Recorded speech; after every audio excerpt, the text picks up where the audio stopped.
This restaurant named Samarkand and located in Tel Aviv was founded by my grandfather.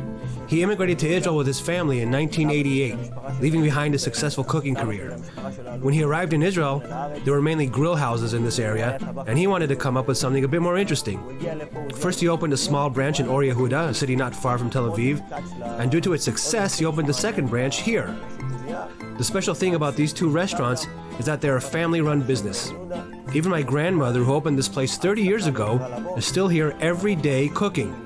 And when it comes to me, I've been around ever since I was a child. When my friends went out to play soccer, I spent my time here. בזמן שכל החברים שלי משחקים כדורגל בשכונה, אני נמצא במסעדה.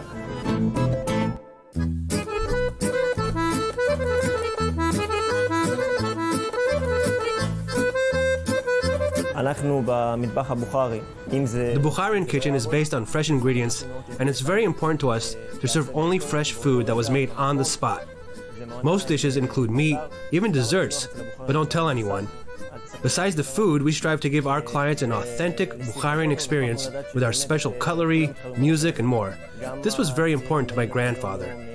Bukharian food might not be the most photogenic or fancy, but what's for sure is that it's simple food with the best taste. אבל מה שבטוח שזה אוכל פשוט, שלא מתייפייף, אבל הכי טעים שיש.